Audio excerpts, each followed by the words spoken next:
안녕하세요. 복덕방 기자들 박종화 기자입니다. 요즘 집값이 떨어진다는데 이럴 때 집을 사야 될지 말아야 될지 고민하시는 분들 많죠. 그래서 오늘은 이런 고민을 풀기 위해서 무주택자를 위한 부동산 119를 쓰신 와삼 작가님을 모셨습니다. 네, 작가님 안녕하세요. 네, 안녕하세요. 반갑습니다. 집값이 떨어지다 보니까 언제 집을 사야 될지 네. 고민하시는 분들이 많은 것 같은데요. 네네. 집을 사야 될까요? 사실은 저 주변에도 그런 질문을 하시는 분들이 굉장히 많이 있는데요. 그 질문의 전제는 뭐냐면은 주택시장이라는 게 어떤 하나의 움직임으로 이렇게 흐름을 보인다. 그런 생각이 이제 좀 깔려 있는 것 같아요. 그런데 사실은 뭐 서울에 사시는 분도 있고 광주에 사시는 분도 있고 뭐 경북에 사시는 분도 있고 그렇지 않습니까? 저는 이렇게 말씀드리고 싶습니다. 일단 각 지역마다 각자의 에너지와 사이클을 다 가지고 있기 때문에 내가 관심 있는 지역이 어떤 사이클을 가지고 있고, 그리고 또 하나는 내가 지금 어떤 상황인 건지, 내가 청약이 가능한 건지 아닌지, 뭐 청약이라고 하면은 뭐 특별 공급 대상도 될 수도 있고, 또는 뭐 청약 납입액이 높으신 분들도 될 수 있고, 그리고 각 지역별로 여러 가지 상황들이 있기 때문에 그런 것들을 좀 따져 보고서 검토하시는 게 좋지 않을까, 이렇게 말씀을 드리고 싶습니다. 단지 뭐 하나의 움직임만 가지고서 하나의 지표만 가지고서 판단하는 것은 좀 위험하다, 이렇게 말씀을 드리고 싶습니다. 근본적으로 봐서 무주택 분들 입장에서 계속 전세를 사는 게 나을지 아니면 자가를 마련하는 게 좋을지 이렇게 고민하시는 분들도 많잖아요. 작가님 입장에서는 좀 어떻게 조언을 하시고 싶으신가요? 아까 제가 방금 개별적으로 좀 따져봐야 된다 이렇게 말씀을 드렸잖아요. 근데 이제 좀 원론적인 측면에서 하나 좀 말씀을 드려보고 싶어요. 우리가 가끔씩 이제 그 뉴스 기사로 많이 나오는 것들 중에 하나가 이런 거잖아요. 이렇게 내가 서울에서 평균적인 아파트를 하나 사려면 몇 년이 걸린다. 이 기사가 뭐 잘 아시겠지만 PIR 가지고 얘기하는 거잖아요. PIR이 지금 최근에 서울이 한 18, 19 이렇게 되지 않습니까? 이 얘기는 뭐냐면은 돈을 모아서 주택을 사기는 조금 어렵다. 사실은 이렇게 현실적으로 좀 사실 그런 상황이고, 요 자료를 하나 가지고 와봤는데요. 제 책에서 쉽게 얘기해서 벌어서 번 돈은 상승률이 한 58% 됐는데 전국 아파트 가격은 한 120%, 서울 아파트는 한 138%, 그리고 6개 광역시는 한 178% 정도 가격이 올랐더라고요. 단순히 이렇게만 봐도 사실은 수익률 측면에서 집을 가지고 있는 게 조금 더 좋았다, 이렇게 말씀을 드리고 싶고, 또 하나는 제가 요거를 조금 더 한번 세분해 봤습니다. 5분위 아파트 평균 가격 흐름인데요. 여기서 5분위는 상위 한 20% 들어가는 주택이 되고, 가격으로 봤을 때 뭐 4분위는 뭐 상위 40% 이렇게 이제 본다면은 서울에서는 하위 20% 주택을 샀어도 한 153% 가격이 올랐어요.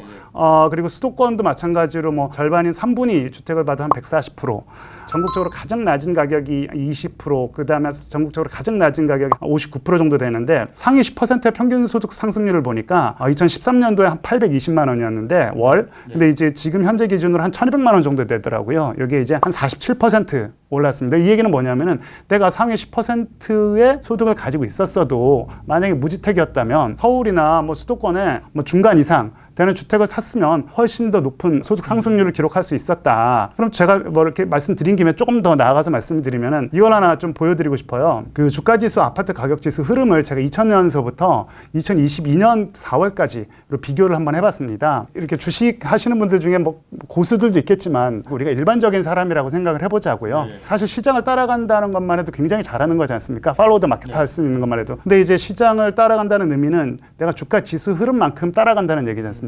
아파트에도 그런 지수 흐름을 보여주는 것들이 있어요. 그래서 주식과 아파트 각각 대표적인 지수들을 모아가지고 순위를 매겨봤는데 변동률이, 수익률이 아파트가 모두 다 나왔습니다. 참고로 제가 더 하나 말씀드리면은 코스피 50은 이제 상위 50개를 가지고 모은 거잖아요. 제가 일부러 KB에서 선도 아파트 50이라고 했는데 요 지수는 뺐습니다. 요 지수는 이제 2008년서부터 하는데, 사실 2008년서부터 KB 선도만 가지고서도 굉장히 수익률이 압도적이거든요. 지역마다 편차는 있겠지만 편차가 다 다릅니다. 거시적인 주택시장 흐름이 있을 텐데 윤석열 정부에서 주택시장은 좀 어떻게 흘러갈까요? 이제 그 노태우 대통령이 본인은 집 많이 지은 대통령으로 남고 싶다, 뭐 이런 말씀까지 하셨거든요. 그래서 노태우 대통령께서 일기 신도시를 처음에 발표를 89년도에 첫 입주가 언제쯤 이루어졌을 것 같으세요? 분당이 91년에 입주를 시작하지 않았나요? 잘하시네요, 역시. 이게 지금 생각해보면 말도 안 되는 거죠. 89년에 발표를 했는데 2년 만에 입주를 어마어마하게 속도전으로 발표를 한 거죠. 그러니까 이제 그러고 나서 91, 92, 93 이때 그러니까 시장이 굉장히 안정이 됩니다. 그러니까 이제 정부가 규제책을 할 게 별로 없었죠. 김대중 정부 때 IMF가 벌어지고 그러니까 이런 것들을 좀 해결하기 위해서 양도세도 완화하고 그다음에 이제 노무현 정부 때 엄청나게 이제 주택 가격이 올라가니까 근데 이제 핵심은 이런 거죠. 세제와 대출이죠. 그리고 이제 재건축인데 이거에 대한 규제를 굉장히 많이 합니다. 이명박 정부에서 사실은 푸는데 전체적으로 보면 이제 규제를 확 금방 풀었을 것 같지만 굉장히 시간을 두고 굉장히 천천히 풀었습니다. 자, 그다음 박근혜 정부 때는 이제 주택 가격이 계속 침체 있고 민간 시장을 살려야 되겠다는 그런 어떤 목적 때문에 굉장히 풀었고 그다음에 문재인 정부 때 주택 가격이 막 올라가니까 이제 다시 또 규제를 강화했죠. 자, 그럼 제가 여기서 이제 말씀을 드릴게요. 이제 이렇게 큰 흐름을 보시면 윤석열 정부 이제 처음에 취임했을 때는 이제 그 국토부 업무보고를 가시면서 다주택자 규제가 맞는지 살펴봐야 된다. 이런 혹시 뭐 잘 기억하실 것 같은데 그렇죠. 그리고 이제 추경호 장관도 예전에 이제 국회에서인가 질문할 때 이런 말씀하셨어요. 다주택자가 범죄자냐 투기꾼이냐 이런 말씀하셨거든요. 사실 이런 것만 보면 무조건 풀 것 같지만 원희룡 장관은 또 이런 말씀을 하셔요. 잘못된 가격 신호를 줄 이제 규제 완화 이런 거는 없다. 또 이렇게 하셔요. 이게 뭐냐면은 이번에 사실 조정지역 해제했잖아요. 근데 아마 시장에서 기대했던 것보다 조금 불만이 있을 수도 있을 것 같아요. 왜냐하면 생각보다 확 풀지 않았거든요. 그렇죠. 지금 사실 지금 기존의 규제가 굉장히 강하죠. 사실은 사지도 팔지도 못하게 했는데 그럼에도 불구하고 이걸 왜 확 못 풀었냐. 저는 이명박 정부 때와 비슷하다라고 생각을 해요. 지금 윤석열 정부도 확 풀고 싶어도 굉장히 스텝 바이 스텝으로 밟아갈 것 같아요. 그래서 저는 윤석열 정부도 언젠가는 풀 거다라고 방향성은 가지고 있지만 굉장히 돌다리를 두들겨보고 건널 거다. 저는 그렇게 생각을 합니다. 그리고 저는 기본적으로 정책은 그렇게 돌다리를 두들겨보고 건너는 게 맞다.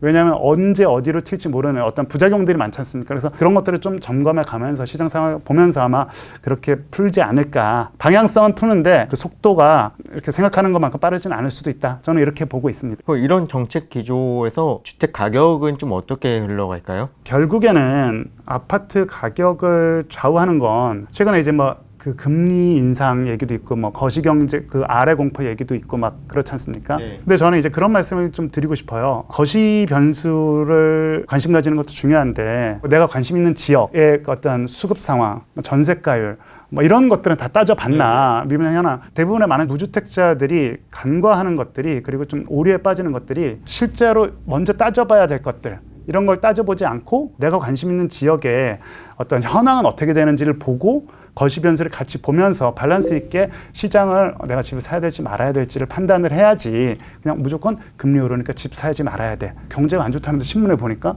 좀 부담스럽네. 사지 말아야지.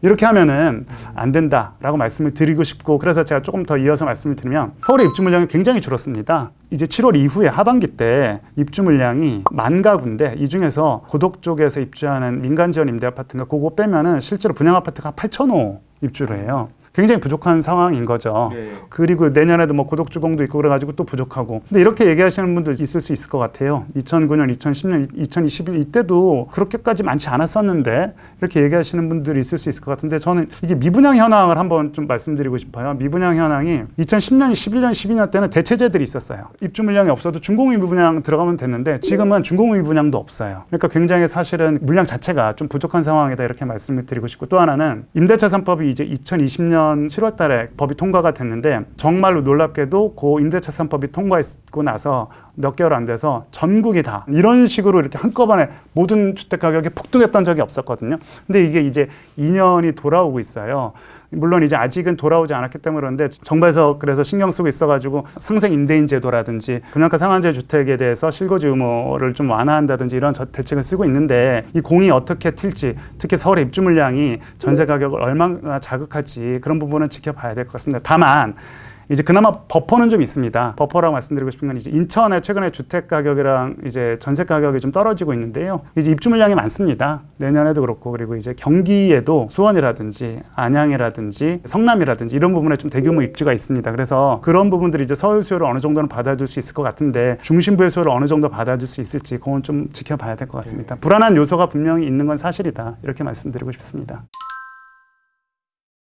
사람 마음이 내가 가진 예산 조건 안에서 가장 좋은 지역, 가장 좋은 아파트를 사고 싶은 게 사람 마음이잖아요. 네, 뭐 그런 지역이나 아파트를 고르는 요령이 있을까요? 내가 관심 있는 지역들을 좀 잘 분석해봐라. 네. 그다음에 전세 사이클도 좀 분석해보고 전세가율 같은 것도 굉장히 중요합니다. 사실은 그 전세가율이라는 건 이제 실거주 수요가 어느 정도 되냐 이런 거잖아요. 서울 주택 가격이 이제 좀 꺾였다고 보는 게 2007년, 8년 이때 글로벌 금융위기. 근데 이제 많은 분들이 이제 글로벌 금융위기 때문에 오랫동안 서울이 장기간 침체를 겪었을 거다라고 생각하는데 저는 꼭 그런 건 아니거든요. 물론 이제 일정 부분 영향이 있었겠지만 그 당시 이제 2009년, 10년, 11년, 12년에 보면은 부산이라든지 울산이라든지 대전이라든지 대구라든지 시차를 두고서 그쪽에 주택 가격들은 막 점핑을 해요. 근데 서울은 침체에 빠지거든요. 그러면 이제 경제 성장률이 낮으면 서울 주택 가격만 영향을 받나? 이렇게 해석하는 건 굉장히 잘못된 거죠. 서울도 분명히 다른 요인이 있었던 건데 아까 말씀드렸던 것처럼 굉장히 공급이 그때 일단 많았고 특히 주요 지역 예를 들면 이제 잠실의 리센츠라든지 반포자이라든지 이럴 때 어마어마하게 입주를 합니다. 이렇게 대규모 공급이 있었던 게 강남 지역의 헬리오시티 2018년에 9,500가구 아무튼 그 이전에는 없었어요. 굉장히 대규모 입주가 있었는데 아무튼 그런 것들을 잘 살펴보라고 좀 말씀을 드리고 싶고 전세가율이 이제 2008년, 2007년도에 30%대였어요. 30%대. 예. 그러니까 그만큼 실수요 대비 투자 수요가 너무 높았다. 이렇게 좀 말씀을 드리고 싶어요. 지금 서울이 한 54% 되거든요. 근데 이제 이게 만약에 경기가 충분히 버퍼 역할을 못 해주고 주택 공급 부족이 계속 심화되고 이러면 전세 가격을 자극할 가능성이 높고 그러면 또 매매 가격을 자극할 가능성이 있다. 저는 이렇게 보고 있습니다. 또 하나는 그 대출 말씀 좀 드리고 싶은데 저는 이제 금융기관이 주는 정말 좋은 혜택이라고 생각을 하는 게 서울의 평균 매매와 전세 아파트 가격 차이가 2017년에 1억 7천만 원이었어요. 근데 이제 이 돈을 만약에 내가 다 대출을 했다. 내 돈 한 푼도 없이 나머지 다 전세 주고 원리금 균등 상환으로 6% 이자 지금 사실 6% 이자 제가 굉장히 보수적으로 본 겁니다. 사실 2017년도부터 지금까지 6% 이자 아니잖아요. 근데 이제 제가 굉장히 보수적으로 했을 때 이자 금액이 2,800만 원이 나옵니다. 굉장히 많이 이제 레버리지가 있었던 거죠. 그래서 그 금융감독원에 가면은 금융상품 조회할 수 있습니다. 주택담보대출 상품을 직접 한번 비교해 보는 거죠. 비교해 보면 제가 현재 시점으로 이제 비교를 해보면 대부분 최저금리는 3%고 5% 이렇게 나와요, 보통. 근데 물론 9% 되는 데가 있어요. 지금 여기 보시면 9%의 대출이 받으실 건가요? 저는 별로. 아니면 여기도 있어요. 뭐 8.76%. 그러니까 내가 직접 한번 검토를 해보고 내가 이제 이런 그 여력이 되는지 안 되는지를 따져보는 게 저는 뭐 굉장히 중요하다라고 생각을 합니다. 아까 제가 잠깐 농담처럼 말씀드렸지만 내가 정말로 상태가 안 좋아서 아까 그런 이제 9% 8%의 대출을 받고서 주택을 사겠다라고 하시면 저는 그런 분들은 정말 말리고 싶어요. 그 사실 감당이 안 되잖아요. 그런 정도는. 그리고 그 얘기는 본인이 지금 현재 상태로서도 신용도라든지 여러 가지 여력이 좀 떨어진다라는 또 다른 방증이기 때문에 이런 분들은 좀 말리고 싶은데 그렇지 않다면 뭐 대출을 활용하는 것도 저는 좋다라고 생각을 하고 그 청주 아파트인데 여기 이제 2억 8,700이었는데 현재 전세 시세가 4억입니다. 2019년에 이때 사셨던 분들은 굉장히 뭐 잘 사신 거죠. 저는 그래서 이런 것들도 지역 분석 잘하면 분명히 좋은 기회 있을 수 있다. 저는 이렇게 말씀을 드리고 싶습니다. 네, 오늘은 와삼 작가님을 모시고 무주택자가 집을 마련해야 되는 이유부터 이제 그동안 우리나라 부동산 사이클 그리고 어떻게 하면 좋은 지역을 골라낼 수 있는지 그리고 대출을 어떻게 활용해야 되는지까지 한번 짚어봤습니다. 무주택자 여러분도 비록 집값이 아직 비싸지만 포기하지 마시고 꼭 내 집 마련할 수 있기를 바랍니다. 지금까지 말씀 주셔서 감사합니다.